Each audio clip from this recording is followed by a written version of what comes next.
안녕하세요. 버티고 버티면 좋은 날이 찾아오겠다 생각했는데 결국 이혼을 하게 되었습니다.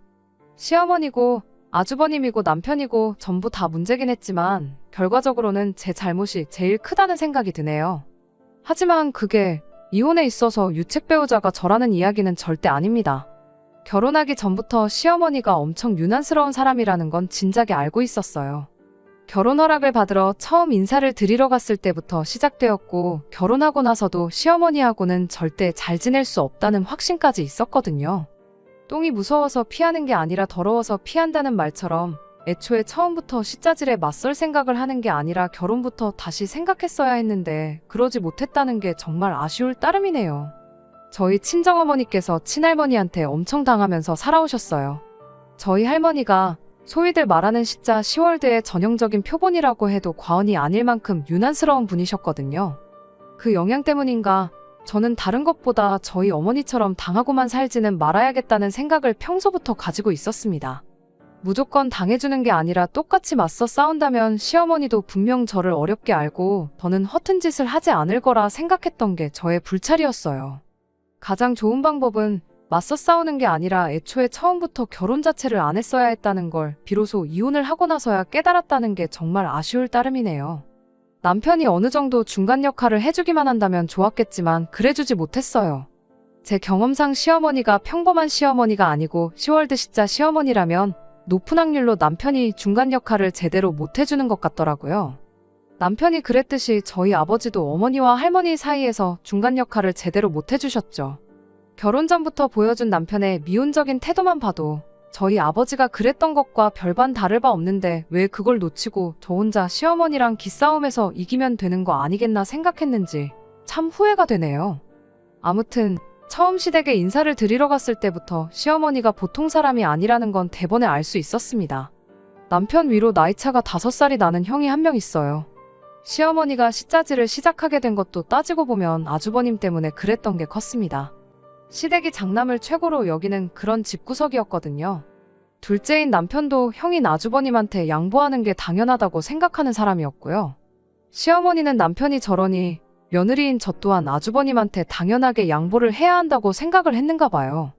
아무튼 처음 인사를 드리러 간 날부터 아주버님에 대한 시어머니의 사랑이 정말 대단하구나 싶었습니다. 제가 둘째 아들인 남편과 결혼 허락을 위해 찾아간 자리였는데도 불구하고 하루엔 종일 아주버님에 대한 이야기 말고는 꺼내질 않으셨거든요. 그나마도 남편에 대한 이야기는 전부 첫째인 아주버님과 남편을 비교하는 이야기를 할 때뿐이었어요. 공부를 해도 운동을 해도 그 어떤 걸 해도 남편은 장남인 아주버님 하던 것에 발끝도 따라가지 못했다는 이야기만 계속해서 꺼냈습니다. 첫째가 좋은 유전자를 다 가지고 태어나서 둘째가 아무 재주도 없었다. 뭐 그런 이야기를 하고 싶었던 것 같아요. 내가 지금 누구랑 결혼하겠다고 결혼 허락을 받으러 왔는지 싶을 정도로 듣고 있는 게 다 민망할 만큼 대화의 화제가 아주버님 이야기밖에 없었습니다. 심지어 상에 차려주셨던 음식 또한 아주버님 입맛을 고려해서 차려내신 거였지요. 남편이 좋아하는 음식은 하나도 없었습니다. 그날 자리에 아주버님은 같이 있을 필요도 없었는데 시어머니가 억지로 불러내서 자리 하나 차지해서 버티고 앉아 있었지요. 그 와중에도 어머님은 저희랑 이야기하는 건 뒷전이고 아주버님 밥 먹는데 팔이 안 닿을까봐 멀리 있는 반찬들 집어주면서 밥그릇 위에 올려주고 계셨죠. 이것도 먹어봐라, 저것도 먹어봐라. 거의 수발을 들고 있다고 해도 무방할 만큼 아주버님 챙기는데 여념이 없었습니다. 이미 정이 떨어질 만큼 떨어져서 이혼해버린 마당에 이런 이야기를 꺼내는 게 맞는가 싶지만 그래도 객관적으로 봤을 때 남편이 아주버님보다 못한 게 하나도 없었거든요. 직업이면 직업, 벌이면 벌이. 외모 또한 남편이 아주버님에 비해 떨어지는 게 하나도 없었어요. 왕년에야 아주버님이 남편보다 모든 걸 다 잘했다지만 과거에 사는 것도 아닌데 지금이 중요하지 옛날에 뭘 얼마나 잘했던 게 중요한 게 아니잖아요. 의미도 없는 비교질에 내가 여기 뭐하러 온 건가 싶고 그게 멈추지 않고 계속되니 내 남편 될 사람을 모질이처럼 말하고 있는 시어머니가 그렇게 꼴불견일 수가 없었습니다. 그래서 듣다 못해 제가 한마디를 했죠. 제가 볼 때도 아주버님이 어디 가서 그렇게 빠지는 사람이 아닌 것 같은데 왜 아직도 장가도 못 가고 독립도 못해서 어머님 밑에서 살고 있는지 모르겠다고요. 동생은 이렇게 결혼할 사람 데리고 와서 집에 인사도 시키고 그러는데 아주버님은 뭐가 문제라서 모자란 동생도 해내는 걸 못해가지고 이러고 계시는지 참 궁금하다고 엄청 빈정거리면서 한마디 했습니다. 아무리 눈치가 없는 사람일지라도 제가 무슨 의도로 저런 말을 했는지 대번에 그 이유를 알아차릴 만큼 노골적으로 빈정거렸다 보니 아주버님 표정만 봐도 기분이 많이 상했다는 걸 알 수 있었어요. 어머님은 아주버님 반찬 챙겨준다고 내 말을 못 들은 건지 아주버님 기분 살피느라 대답을 피하는 듯 보였는데 아주버님은 저 때문에 자리가 불편해졌는지 혼자서 깨작거리기만 하다가 배불러서 그만 먹어야겠다 말하더니 귀한 몸을 이끌고 혼자 방으로 들어가더라고요. 이제 당사자도 없으니 쓸데없이 아주버님 자랑은 그만 듣겠구나 싶었는데 그 와중에 시어머니가 아주버님 좋아하는 반찬들은 남겨놓아야 한다며 한참 저희 밥 먹고 있는데도 메인 반찬이라고 할 수 있는 것들부터 치워대기 바빴습니다. 막상 아주버님 먹인다는 음식들을 빼고 나니까 집에서 대충 밥 먹을 때 차려놓은 밥상 마냥 풀떼기에 마른 반찬밖에 남아있질 않았어요. 어차피 어머님 반찬 솜씨 평가하겠다고 갔던 자리가 아니고 음식도 제 입맛에는 그다지 맞지 않았으니 반찬 몇 개 치워버린 게 대수는 아니었습니다. 그렇게 식사가 끝났는데 아주버님이 자리에 없는데도 불구하고 시어머니는 장남자랑에 여념이 없었어요. 지금은 살이 조금 쪄서 그렇지 어릴 때는 연예인 누구랑 판박이었네 하면서 동네에 아주버님 좋다고 쫓아다니던 여자들이 한두 명이 아니었다고 하질 않나? 공부도 곧잘 했어서 선생님들한테 칭찬도 자자했다질 않나? 알고 싶지도 않았고 알 필요도 없는 이야기만 계속해서 늘어놓기 시작했어요. 관심도 없는 아주버님 이야기에 맞장구를 쳐주는 것부터가 고역이었죠. 그때 당시가 아무래도 제가 남편과는 가장 사이가 좋을 때였다 보니 더더욱이 남편은 눈길도 안 주고 아주버님만 우쭈쭈 해주고 있는 시어머니한테 그렇게 기분이 나쁠 수가 없었어요. 저희랑 전혀 상관없는 제3자가 들으면 제가 남편이랑 결혼하는 게 아니라 첫째랑 결혼하는 줄 알겠더라니까요. 그 덕에 시어머니에 대한 첫 인상도 최악이었고 제 기분 또한 그에 못지않게 나쁜 상태였습니다. 집에 돌아오는 길에 남편도 제가 심기가 불편했다는 걸 눈치챈 건지 별다른 말 없이 먼 산만 보면서 제 눈치만 살살 볼 뿐이었습니다. 그런데 또 눈치나 보고 있는 남편 꼴을 보니 그것도 부하가 치밀더군요. 차라리 뭐 시시껄렁한 농담이라도 한마디 하던가 해서 분위기 좀 바꿔줬으면 좋겠는데 그런 주변머리도 없나 싶었죠. 결국 저희 집 근처까지 도착하고 나서 제가 참다 못해서 먼저 말 한마디 꺼냈습니다. 이게 다 무슨 상황이냐고. 어머님이 혹시 나를 당신이 아니라 당신 아주버님하고 결혼시키려고 저러시는 거냐고 대놓고 비꼬듯 물어봤어요. 남편이 그제서야 해명 아닌 해명을 하더라고요. 어머니가 원래도 형을 더 챙기는 분이신데 그게 별다른 이유가 있어서 그런 게 아니고 형이 아직 장가도 못 가고 하고 있는 사업 또한 자리도 제대로 못 잡은 상황이고 그래서 걱정돼서 그러시는 거라면서요. 사실 오늘 자리에 아주버님이 함께 있던 것도 우리 행복해 보이는 거 보고 형님도 하루빨리 짝을 찾았으면 좋겠어서 일부러 그렇게 했던 거였다고 하더라고요. 딱 보기엔 장남 편애하고 차별하는 것처럼 보일지라도 실상은 그런 분이 아니라면서 어머니를 감싸주는데 급급했습니다. 결혼하고 나서 몇 번 지내다 보면 자기 말이 틀린 게 아니라는 걸 알게 될 거라나요. 사실은 마음이 따뜻하신 분이라는 남편의 설명을 들었지만 안 좋은 생각이 도무지 떨쳐지지가 않았어요. 왜냐하면 친정어머니 시집살이로 한참 못 살게 구셨던 저희 할머니가 딱 장남을 최고로 여기는 그런 분이셨거든요. 저희 아버지도 집안에서 둘째 아들이셨는데 장남도 아닌 아버지가 할머니를 모시고 살게 된 데에는 할머니의 유별난 장남 사랑이 컸습니다. 장남이 불편해한다는 얼토당토하는 이유로 합가를 저희 집에 하셨던 거였어요. 그 과정에서 친정어머니랑 아버지께서 약간의 마찰이 있었어요. 집안 지원은 장남이 홀랑 받아갔는데 시어머니 모시는 것도 장남이 해야 되는 거 아니냐던 어머니와 그래도 어머니 뜻이 그런데 어떻게 싫다고 하느냐고 억지로 할머니를 모셔온 저희 아버지가 입장 차이가 있었다는 걸 할머니가 알게 되셨던 거죠. 그러면서 친정어머니를 향한 할머니의 혹독한 시집살이가 시작되었던 거고요. 그런데 지금 딱 꼴을 보아하니 암만 할머니 세대랑 시어머니 세대가 다르다고 한들 똑같은 일이 저한테 일어나지 않으리란 법이 없겠다 싶었습니다. 하지만 남편은 절대로 시어머니를 모시고 살 일은 없을 테니 걱정 말라고 확실하게 못을 박았어요. 제 앞에서 그렇게 확신에 차서 말하던 것처럼 어머님 앞에서도 한마디 할 줄 아는 사람이었으면 참 좋겠다 싶었습니다. 아무튼 남편이 어머님 모시고 살 일은 죽어도 없다고 너무 확신에 차서 말을 했다 보니 저도 믿는 것 말고는 할 수 있는 게 아무것도 없었어요. 시대가 바뀐 만큼 저희 할머니가 친정어머니한테 하셨던 만큼은 아니겠거니 싶었고 시댁과는 그냥 1년에 명절이나 생신 같은 굵직굵직한 날에만 그렇게 딱 1년에 4-5번 정도만 얼굴 보고 지내면 별 문제 없을 거라고 너무 쉽게 생각했습니다. 아무튼 그렇게 저희는 본격적으로 결혼 준비를 시작하게 되었습니다. 상견례까지 다 끝난 상황이었는데 결혼식 날짜를 잡는데 시댁이랑 저희 집이랑 의견 충돌이 조금 있었어요. 당시 코로나가 한참이던 때라 하객 수가 100명이 넘으면 안 되는 상황이었거든요. 저희 집은 50명이든 100명이든 뭐가 문제냐고, 언제 끝날지도 모르는 상황이고 앞으로 몇 년이나 이렇게 살아야 할지도 모르는데 하루라도 빨리 식을 올리는 게 맞다는 의견이었고, 시댁에서는 그렇게 하면 결혼 비용 본전도 못 찾는다고, 못해도 양가 합쳐서 500명 정도 부를 수 있을 때까지 기다려야 한다는 의견이었습니다. 알고 보니 시댁에서 저희한테 2천 정도 지원해주겠다던 돈이 있었는데 축의금 들어올 걸 감안해서 주기로 했던 거였어요. 시댁이 아들 장가가는데 돈 한 푼 못 보태줄 만큼 상황이 어려웠던 게 아니었는데 그 돈은 물어보나마나 언제 결혼할지도 모를 아주버님을 위해 쓸 수가 없는 돈이었고, 그나마 축의금 들어온 거라도 저희한테 줄 테니 감지덕지 하라는 소리였던 겁니다.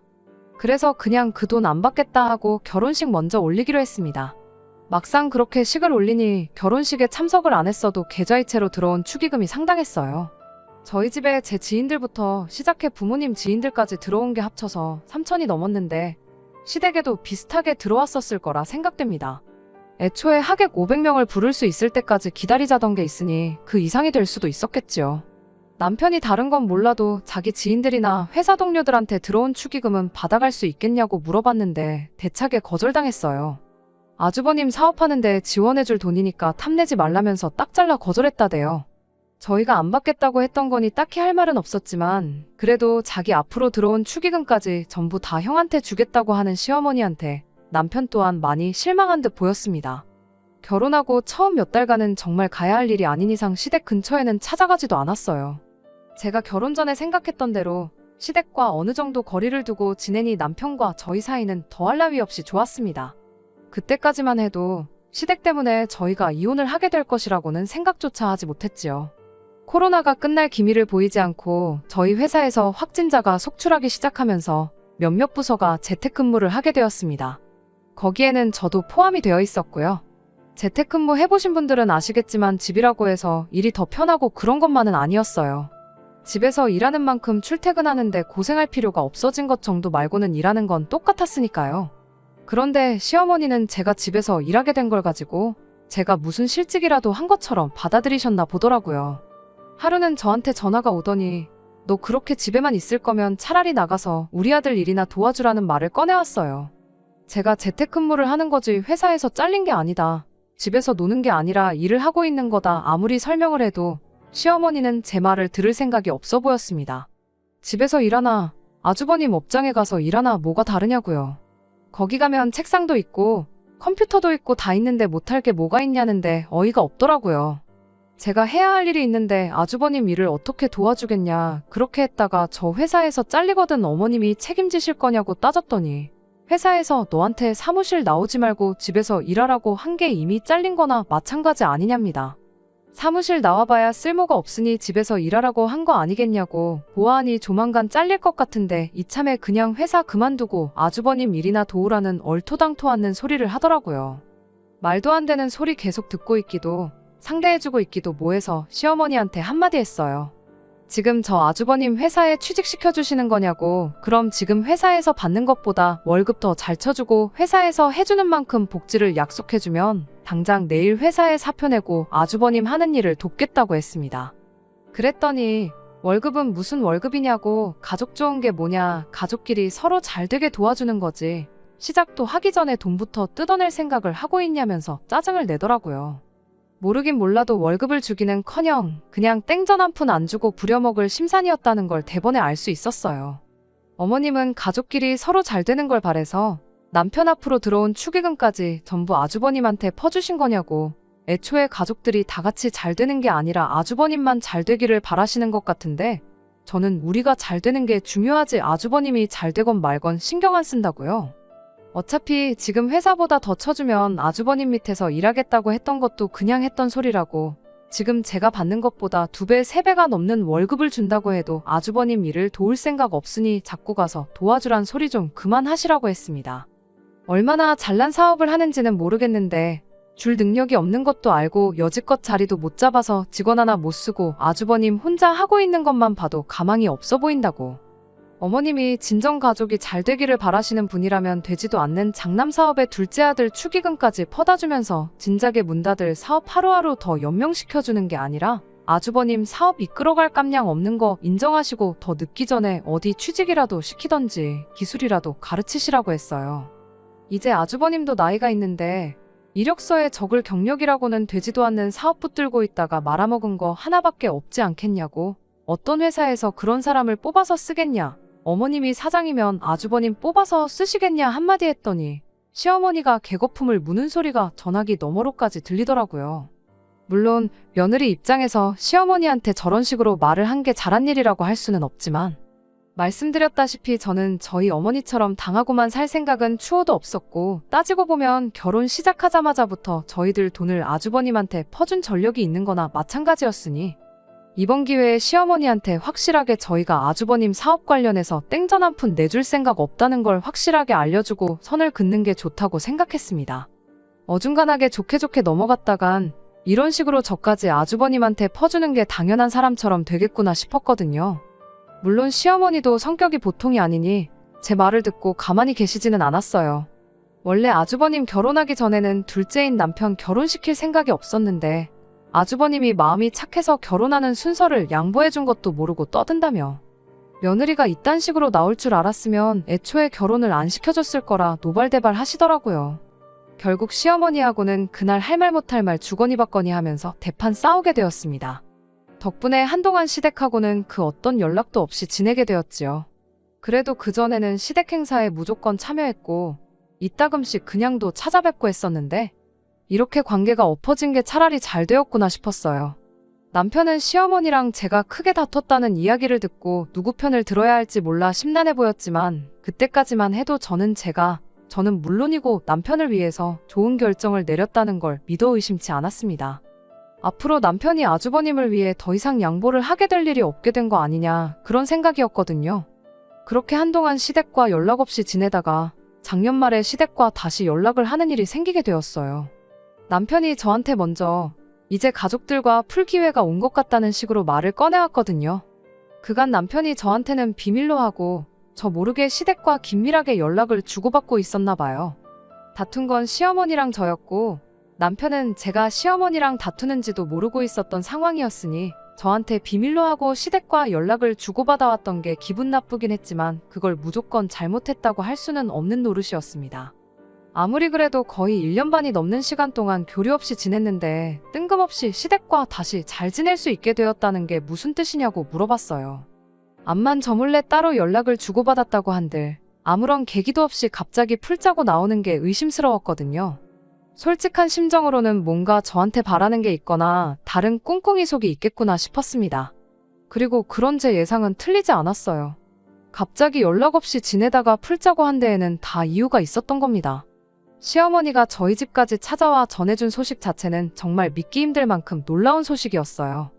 은근 아주버님 사업이 결국 버티고 버티다 망하게 되었다는 이야기를 기대했는데 그게 아니라 그 아주버님이 결혼할 상대가 생겼다는 이야기였습니다. 그간 1년 반이라는 긴 시간이 흘렀지만 아주버님이 하는 사업이 1년 사이에 제대로 돌아갈 리는 없었습니다. 시어머니랑 투닥거리할 때 했던 말들이 그냥 나온 소리가 아니고 실제로 저희 결혼 이야기 오갈 때부터 한 달 한 달 월세는 어디서 나와서 내고 있나 궁금증이 생길 만큼 아주버님이 사업으로 내는 수입이 전무한 상태나 다름없었거든요. 그리고 그 상황을 반전시킬 만큼 아주버님이 사업 수완이 뛰어나다거나 능력이 있지도 않았어요. 사업이 똑바로 안 굴러가는 스트레스를 먹는 걸로 풀어서 살도 뒤룩뒤룩 쪄서 외모도 볼품없었는데 쥐뿔도 없는 아주버님의 어디 뭐를 보고 결혼을 하기로 결심을 했다는 건지. 얼굴도 못 본 사람이지만 아무리 집신도 짝이 있다는 이야기가 있지만 세상에 그 여자는 전생에 대체 무슨 죄를 지었길래 아주버님과 결혼을 할 생각을 갖게 되었는지 싶었습니다. 이제 장남도 가정을 꾸리고 살게 되었으니 이제 다시 한가족으로 화목하게 잘 지내보자. 뭐 그런 취지로 연락을 다시 해왔던 거라면 제가 묻고 따지고 할 것도 없이 그간 악감정은 잊고 잘 지내보자고 나왔을 텐데 실은 시어머니가 아주버님의 결혼 소식만 전해주러 온 게 아니고 제 예상대로 다른 이유가 있었던 게 문제였어요. 저 혼자 생각하기를 아주버님이 결혼하니까 뭐 축의금 주는 셈 치고 신혼집에 냉장고 온도를 생각했는데 시어머니가 저희한테 원하는 건 그 정도 수준이 아니었습니다. 대뜸 저희한테 꺼낸 소리가 아주버님을 위해 집을 좀 비워줄 수 있냐는 소리였거든요. 생각지도 못한 질문에 제가 혹시 뭘 잘못 들은 건가 싶어서 시어머니한테 한 번 더 물어봤는데 애석하게도 제가 잘못 들은 게 아니라 제대로 들은 거였어요. 그 긴 시간 동안 연락 없이 지내다가 다시 잘 지내보자고 찾아와서 꺼낸다는 소리가 고작 그거냐고. 어머님이나 아주버님이 저희가 집을 장만하는데 땡전 한 푼 보태준 거나 있으시냐, 왜 갑자기 찾아와서 집을 비우라 마라 하시는 거냐 대번에 따져 물었습니다. 시어머니는 저한테 저 급한 성질머리는 여전히 못 고쳤다면서 한국말은 끝까지 들어봐야 하는 거 모르냐 한마디를 하고는 자초지종을 늘어놓기 시작했습니다. 난데없이 집을 비워달라고 하는 이유가 뭔가 했더니 아주버님 결혼하고 직접적인 연관이 있기는 했어요. 그 여자한테 어떤 걸 보여주고 무슨 사탕 빨림을 했길래 넘어갔는지는 모르겠는데 그쪽에선 아주버님을 아주 잘나가는 사업가로 알고 있었나 보더라고요.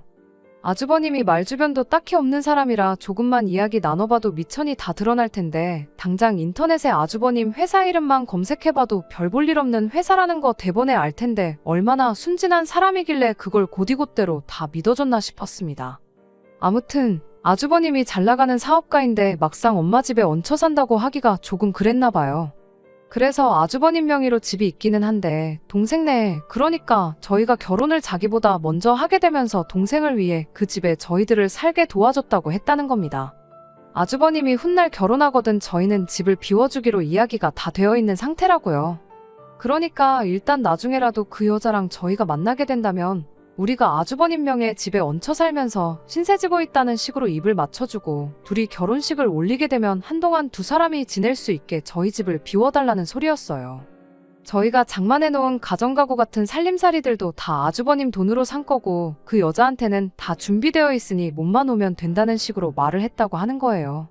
얼굴 한번 못 본 그 여자도 문제지만 아주버님이 저희 집을 자기 집이라고 하면서 저희가 피땀 흘려 모은 돈으로 장만한 살림살이들 쓰고 있는 생각을 하니 온몸에 소름이 다 돋더라고요. 어디 그게 가정가구 뿐이겠나요? 당장 내 침대에서 누군지도 모르는 사람이랑 그렇게 싫어하는 아주버님이 누워 잔다는 생각만 해도 구역질이 날 정도였어요. 얼토당토하는 자초지종을 설명하고 있는 시어머니한테 더 들을 것도 없으니 그만 말하셔도 된다고, 집을 비워줄 생각은 추호도 없으니 그렇게 아시라고 딱 잘라 거절을 했습니다. 집을 비워줄 거면 어머님 댁을 비워주시면 되는 거 아니냐고 보아하니 저희랑 다시 잘 지내고 싶어서 연락한 게 아니신 것 같은데 억지로 저희들 비윗장 맞춰가면서 집을 비워달라 하실 필요나 있냐고 되물었죠. 시어머니는 말 끊지 말고 끝까지 들으라면서 당신 집을 비우면 안 되는 이유랍시고 또 얼토당토하는 소리를 꺼내기 시작했어요. 시댁을 비워주자니 시부모님이 갈 곳이 없다는 게 가장 큰 이유였습니다. 같이 한 집에 살고 있는 그림을 보여주자니 그 여자가 장남이라 부모를 모시고 사는구나 부담을 가질 것만 같고 반대로 아주버님한테 집을 넘겨주고 나가서 살자니 시댁에 남은 돈으로 멀끔할 집을 구할 여력이 안 된다는 게 두 번째 이유였습니다. 저희 결혼할 때만 해도 시댁이 형편이 어려운 게 아니었는데 그동안 모아뒀던 노후자금 전부 아주버님 사업에 처발라주느라고 노후자금이 바닥을 보이기 시작했나 보더라고요. 그 돈으로 집을 구해봐야 허름한 반지 하나 단칸방 정도밖에 못 구할 것 같은데 그러면 또 잘나가는 사업가라고 말한 거랑 모순이 되지 않겠냐고. 그리고 시부모가 가난한 걸 알게 되면 결혼 후에 언젠간 모시고 살게 되지는 않을까 하는 부담감이 생기지 않겠냐는 겁니다. 거기에 저희가 결혼한 지 몇 년이나 지난 것도 아니고 가정가구도 그나마 최신 가정가구들을 쓰고 있는데 억지로 시댁을 아주버님 집으로 꾸며준다고 한들 도배장판하고 가정가구 바꿔가며 새로 꾸미는 것보다 비용적인 측면에서 훨씬 경제적이지 않겠냐는 거예요. 그 말을 듣고 있자니 저도 모르게 온몸에 소름이 쫙 돋았어요. 어디서 많이 들은 레파토리였는데 곰곰이 생각해보니 저희 할머니가 장남 눈치 보인다고 둘째인 저희 아버지한테 당신 좀 모시고 살라고 했던 거랑 거의 똑같은 상황이구나 싶었습니다. 이대로 저희 집을 안 내주면 어떻게든 시댁을 아주버님 집으로 꾸며주고 허름한 단칸방을 구하는 게 아니라 아예 우리 집에 짐 싸들고 찾아올 수도 있겠구나 그 생각을 하니까 온몸에 소름이 다 돋았어요. 시어머니 꼴을 보아하니 제 입에서 아주버님을 위해 내 집을 양보해주겠다는 말이 나오기 전까지는 돌아갈 생각이 없어 보여서 시어머니한테 단호하게 절대로 그럴 일은 없을 테니 꿈깨시라고 한마디 했어요. 그런 말도 안 되는 사기 결혼에 가담할 생각은 추호도 없다고요.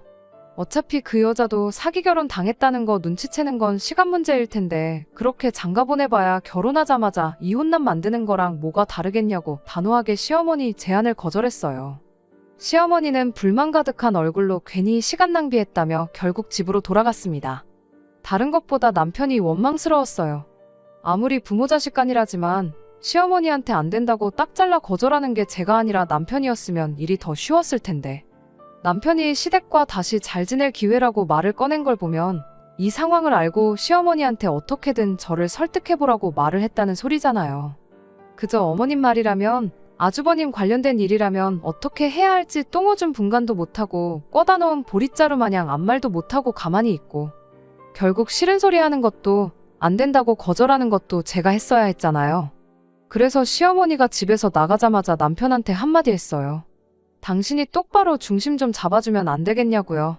맨날 이게 뭐냐고 모르긴 몰라도 평생 부모 말에 거역 한 번 안 하고 형한테 양보해주던 착한 둘째 아들이 여자 하나 잘못 만나서 돌변했다고 생각하실 거 아니겠냐고.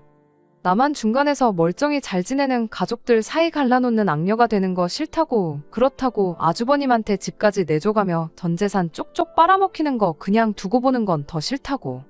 당신 이제 결혼했으면 이 집의 가장이지 더 이상 형한테 다 양보하고 빼앗기는 호구가 아니지 않냐. 그러니 착한 둘째 아들이 아니라 우리 집 가장 역할 좀 제대로 해달라고 한마디 했어요. 그리고 시어머니 성격에 이야기 마무리 짓지 않고 그냥 돌아간 걸 보니까 내 생각엔 빠른 시일 내로 아주버님한테 시댁 넘겨주고 우리 집으로 짐 싸들고 찾아오실 것 같다고 제 생각을 말해줬습니다. 그때 어머님 찾아온 거 거절 못하고 모시고 살게 되기라도 한다면 그땐 나는 당신하고 더 이상 부부로 지낼 수 없을 것 같으니 혼자 시부모님 모시면서 남은 평생 형한테 있는 족족 빨아먹히고 퍼주고 그렇게 살고 싶거든 한번 해보라고 했어요. 남편도 결혼 전에 자기가 약속하지 않았냐고 시부모님 모시고 살 일은 절대 없을 테니 그건 걱정하지 말라고 한마디 하더라고요. 그때는 남편 말을 믿는 것 말고는 달리 방법이 없었습니다. 아니나 다를까 한 2달 정도 지나고 시부모님이 저희 집에 여행 가방 끌고 찾아왔어요. 일이 이렇게 되었으니 당분간 집이 구해질 때까지 신세 좀 지자고 하시는데 무슨 의도로 찾아왔는지는 안 봐도 뻔했습니다. 솔직히 남편이 그렇게 약속을 했다고 한들 막상 일이 닥치면 제대로 말이나 꺼낼 수 있을지 심히 걱정이 되었거든요. 특히 어머니 앞에서 아쉬운 소리 못하고 그냥 모시고 살면 안 되냐고 묻지는 않을까 너무 걱정이었는데 의외로 남편이 이것 말이 다르지 않냐고 단호하게 말을 꺼내더라고요.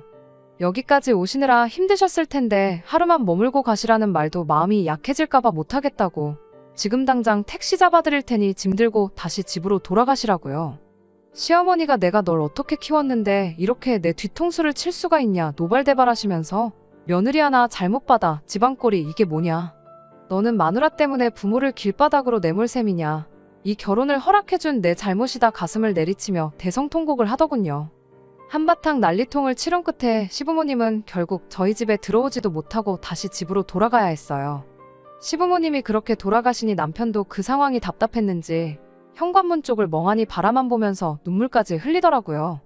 누구라도 부모님하고 그렇게 싸우면 억울해서라도 눈물이 났을 거라 생각했고 단호하게 저와의 약속을 지켜준 남편에게 미안하고 고마운 느낌이 동시에 들었습니다. 시부모님이 정말 노숙을 하기로 한 건지 그 길로 다시 집으로 돌아갔는지 알 길이 없었어요. 어머님 성격상 아주버님을 위해서라면 정말 길바닥 신세를 감내하실 수도 있겠구나 싶었거든요. 남편이 그날 저녁에 아주버님한테 몰래 전화를 해보니 아주버님이 네가 어떻게 그럴 수 있냐고 불같이 화를 냈는데 자초지종을 알고 있는 꼴을 보아하니 시부모님이 그냥 집으로 돌아오신 것 같아 보여서 일단 안심을 했습니다. 아무튼 이번엔 남편까지 나서서 시부모님 문전박대하고 저녁엔 아주버님하고 전화로 한바탕 했다 보니 이제는 정말 시댁과 완전히 연을 끊고 지내게 되었어요.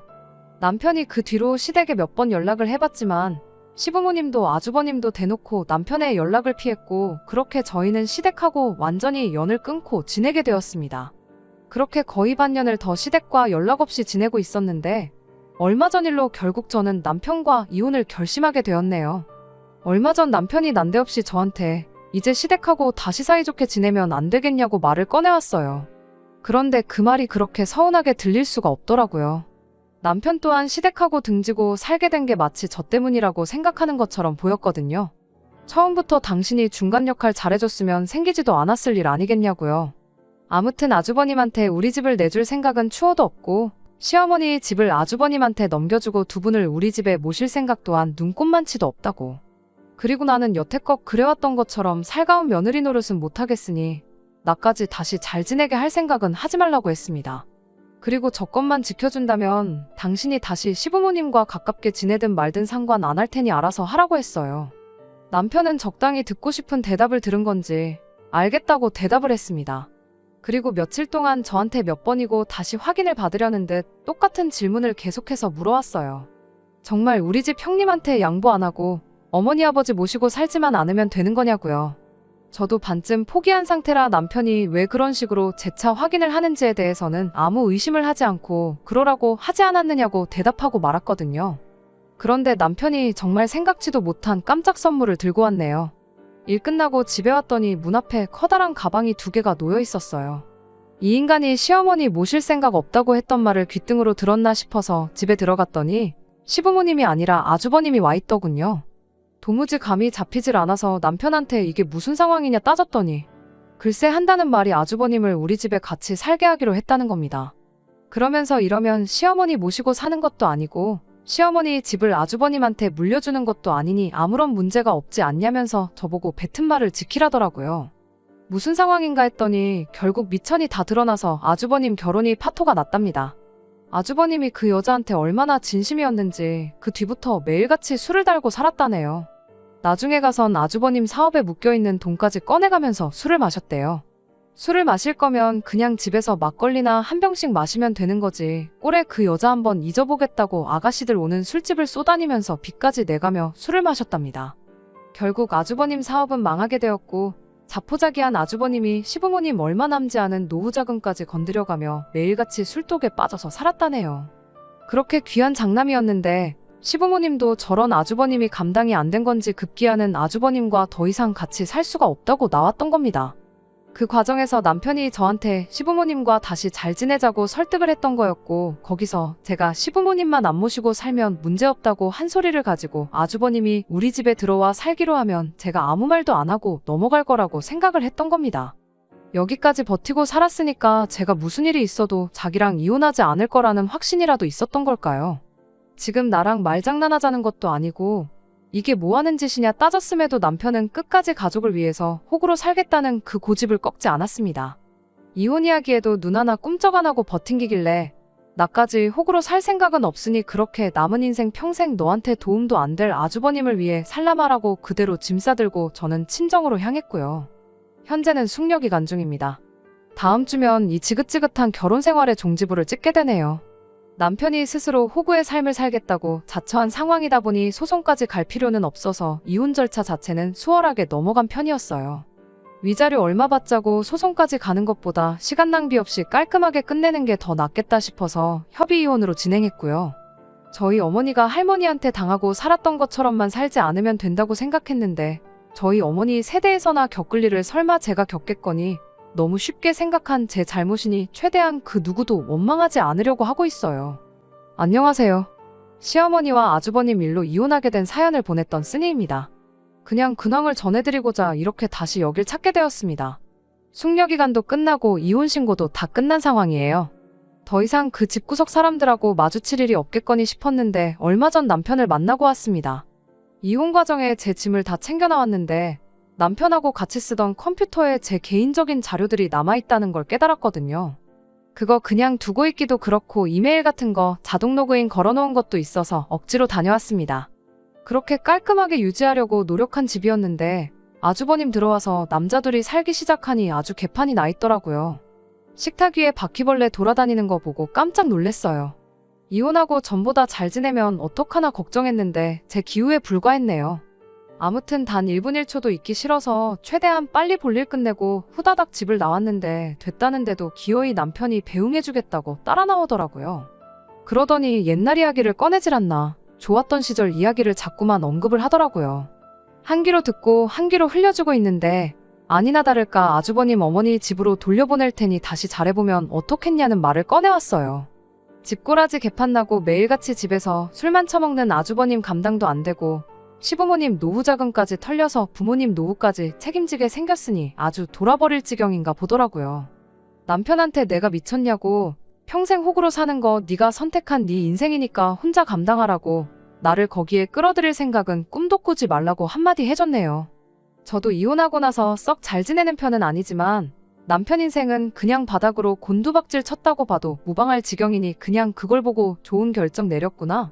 후회 없는 결정이었다 위안 삼으려고 합니다. 끝까지 들어주셔서 감사합니다. 오늘의 사연은 여기까지입니다. 구독과 좋아요, 알람 설정 부탁드리고 더 좋은 사연으로 다시 찾아뵙겠습니다. 감사합니다.